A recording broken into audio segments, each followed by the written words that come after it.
ఈ మధ్యకాలంలో విడాకులు తీసుకోవడం సర్వసాధారణమైంది. చిన్న విషయాలకే కోర్టు మెట్లెక్కుతున్న దంపతులు విడిపోతున్నారు.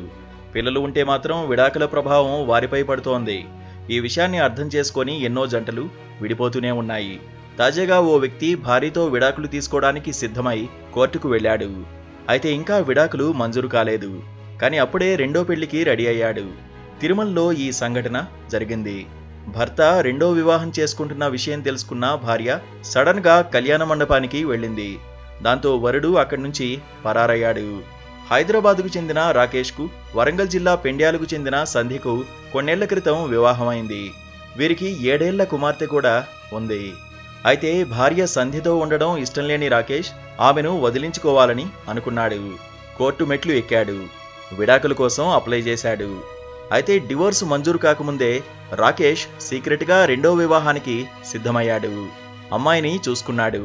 ఆమెను పెళ్లి చేసుకునేందుకు అన్ని ఏర్పాట్లు చేసుకున్నాడు. తిరుమలలోని గోగర్భం డ్యాం వద్ద ఉన్న ఓ మఠంలో రెండో పెళ్లికి రెడీ అయ్యాడు. ఇంకొద్ది గంటల్లోనే వివాహం జరగాల్సి ఉంది. అయితే భర్తకు రెండో వివాహం జరుగుతుందన్న విషయాన్ని తెలుసుకుంది సంధ్య. తన 7 ఏళ్ల కుమార్తెతో పాటుగా కుటుంబ సభ్యులతో కలిసి కళ్యాణ మండపానికి చేరుకుంది. భార్య సడన్ గా ఎంట్రీ ఇవ్వడంతో రాకేష్ భయపడిపోయాడు. అక్కడి నుంచి పరారయ్యాడు. భర్త కుట్రను భగ్నం చేసిన తర్వాత బాధిత మహిళ తిరుమల పోలీస్ స్టేషన్కు వెళ్ళింది. రాకేష్తో పాటు కొందరు పరారైన అతని తరఫు కుటుంబ సభ్యులను కొందరిని సంధ్య, ఆమె బంధువులు పోలీస్ స్టేషన్లో అప్పగించారు. న్యాయస్థానం తనకు ఇంకా విడాకులు మంజూరు చేయలేదని సంధ్య చెబుతోంది. తన భర్తతో కలిసి ఉండేందుకు కోర్టు అనుమతి కూడా ఇచ్చిందని ఆమె చెప్పింది. కానీ తనని కొట్టి హింసించి ఇంట్లో నుంచి గెంటేశారని వాపోయింది.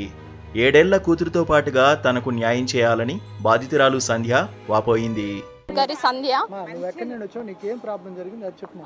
నేను వరంగల్ దగ్గర పెద్ద పెండాలం అది. నేను ఇక్కడ తిరుపతి దేవస్థానానికి ఎందుకు వచ్చినంటే నా భర్త ఇక్కడ రెండో పెళ్లి చేసుకోవడానికి రెడీ అయిపోయిండు. నాకు ఆల్రెడీ ఒక పాప ఉంది. పాప ఇప్పుడు 7 ఇయర్స్ ఉంది. మాది కేసు కోర్టులో నడుస్తుంది. ఆయనకి నేను ఎట్లాంటి డైవర్స్ ఇవ్వలేదు. ఇవ్వక ముందుకే నేను ఈ డైవర్స్ ఇచ్చినా అని చెప్పేసి ఆ అమ్మాయినికి ఇట్లా అబద్ధం చెప్పి రెండో పెళ్లి చేసుకోవడానికి ఇక్కడికి వచ్చిండు. ఆయన వస్తే మేము ఆ స్పాట్కి వెళ్ళి మేము చూసే లోపే ఆయన తప్పించుకొని వెళ్ళిపోయిండు. వాళ్ళ కుటుంబ సభ్యులు మాత్రం ఇక్కడ పోలీస్ స్టేషన్లో ఉన్నారు. మేము కూడా ప్రజెంట్ పోలీస్ స్టేషన్లోనే ఉన్నాం. పెళ్ళి అవ్వలేదు. ఇప్పుడు రెండో పెళ్ళి అవ్వలేదు. నేను ఆపేశాను ఇప్పుడైతే ప్రజెంట్. నాకు నా భర్త నాకు కావాలి. నా బిడ్డకు నాకు న్యాయం జరగాలి. నాకు కోర్టు కూడా షెల్టర్ ఆర్డర్ ఇంట్లో ఉండడానికి కోర్టు అనుమతి ఇచ్చింది. నాకు అనుమతి ఇస్తే కోర్టు ఆర్డర్ని కూడా ధిక్కరించి నన్ను ఇంట్లో నుంచి కొట్టి వెళ్ళగొట్టారు. నన్ను ఇంట్లో నుంచి రానివ్వట్లేదు. అసలు నన్ను నా బిడ్డని ఇంట్లో ఉండనివ్వట్లేదు. నువ్వు వస్తే మిమ్మల్ని చంపుతాము అని చెప్పేసి బెదిరిస్తున్నారు. వాళ్ళకు రాజకీయంగా అండదండలు ఉన్నాయి, డబ్బు పరంగా అండదండలు ఉన్నాయి.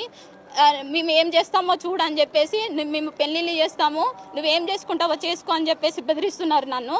నేను ఇక్కడికి వచ్చి నేను రెండో పెళ్ళిని మాత్రం ఇప్పటికీ ఆపేశాను. నాకు న్యాయం చేయాలని నేను కోరుకుంటున్నా.